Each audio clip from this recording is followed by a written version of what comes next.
কালি ৰাতি আমি এটা খবৰ পাওঁ ঢকুৱাখনীয়া চিৰিং চুক নামঘৰৰ ওচৰত গৰু লাও খোলা তিনিটা পৰি থকা বুলি।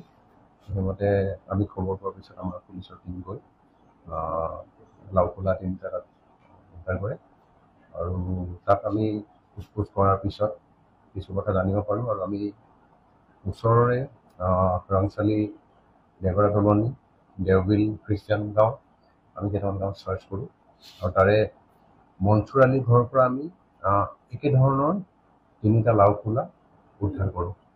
তাত আৰু কিছু বস্তু আছিল আমি এইখিনি দেখা পাইছোঁ। তাতে গৰু কটাৰ চৰকাৰিঙৰ হেৰি আছে, এভিডেঞ্চ আছে। তো সেইমতে আমি আমাৰ খবৰৰ ভিত্তিত আমি 7জন মানুহ ইতিমধ্যে আটক কৰিছোঁ। তেওঁলোকৰ নামসমূহ আপোনালোকে নিশ্চয় পাইছে, তথাপিও নামসমূহ কৈ গৈছোঁ। মনচুৰ আলী, ৰেজ্জাক আলী, চাহা আলী, দিলৱাৰ হুছেইন, দিলদাৰ হুছেইন, আবুল কালাম আলী, জাহিদুল ইছলাম। এই সংক্ৰান্তত আমাৰ পানীগাঁও থানাত এটা কেছ ৰেজিষ্টাৰ কৰা হৈছে 37/2025 আণ্ডাৰ ছেকশ্যন 61(2)A, 298, 299, 196(2), 329(3), 35 BNS, ৰিভিড section 13(1) Assam cattle prevention act 2021। আমি অনুসন্ধান কৰি আছোঁ আৰু আমি টেকনিকেল এভিডেঞ্চো কিছু কালেক্ট কৰিছোঁ আৰু টেকনিকেল এনালাইচিছৰ ভিত্তিত আমি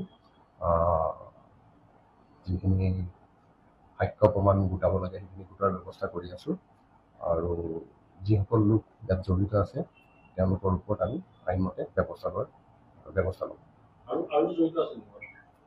আমি অনুসন্ধান কৰি আছোঁ, গোটেই বস্তুটো চাই আছোঁ আৰু এইটো সংক্ৰান্তত যাতে আইন শৃংখলা বিঘ্নিত নহয়, শান্তি শৃংখলা যাতে অটুট থাকে তাৰ বাবে মই জিলাখনৰ সকলোকে আহ্বান জনাইছোঁ। সেইটো অনুসন্ধান কৰি আছোঁ, আমি গোটেইখিনি বস্তু চাই আছোঁ। ঠিক এতিয়া ক'ব পৰা হোৱা নাই, আমি অনুসন্ধানত যি পাওঁ সেইমতে আপোনালোকক জনাম। এভিডেঞ্চ কালেক্ট কৰিছোঁ, সেইকাৰণে তেওঁলোকক এৰেষ্ট কৰা হৈছে। তেওঁলোক ৰাংচালি দেবেৰা দলনি, দেওবিল খ্ৰীষ্টিয়ান আৰু হেঞ্চৱাৰ আছে। আধা কিলোমিটাৰৰ পৰা 2 কিলোমিটাৰ তেনেকুৱা ইয়াৰ ভিতৰতে গোটেইখিনি মানুহ নহয়। সেইটো গোটেইখিনি বস্তু আমি চাই আছোঁ। মই ক'লোৱেই তেওঁলোকৰ মনচুৰ আলী ঘৰৰ পৰা আমি গৰুৰ লাও খোলা উদ্ধাৰ কৰিছোঁ। গতিকে আৰু কিছু কথা আছে যিখিনি আমি অনুসন্ধান কৰি আমি গোটেই বস্তুখিনি ক'ব অসুবিধা এতিয়া, আমি পৰৱৰ্তী সময়ত আপোনালোকক দিছোঁ। আমি আজি 2খন থানা কমিটিৰ নাগৰিক যিটো আমাৰ নাগৰিক কমিটি আছে থানাৰ, তেওঁলোকৰ মিটিং দিছোঁ আমি 2খন আৰু পিচ কমিটি এখন বনোৱাৰ কথা আমাৰ জিলা আয়ুক্তই কৈছে, তেখেতে ব্যৱস্থা ল'ব। আজি আমি গধূলি গম পাম পিচ কমিটিখনৰ বিষয়ে আৰু পিচ কমিটিৰ মিটিং খুব সম্ভৱ কাইলৈ দিব। আৰু থানা কমিটিৰ মিটিং আমি পানীগাঁওখন আজি 5টা বজাত আছে আৰু লখিমপুৰৰ থানা কমিটিৰ মিটিং গধূলি 7টা বজাত আছে। আমাৰ IGP NR ছাৰ আহিছে, ছাৰে 2খন মিটিং এটেণ্ড কৰিব। আমাৰ হিন্দু মুছলমান বুলি কথা নাই, আইনৰ চকুত সকলো সমান। আমি ইমান বছৰে মিলা প্ৰীতিৰে বাস কৰি আহিছোঁ। 2-এটা সৰু সুৰা ঘটনাৰ কাৰণে গোটেই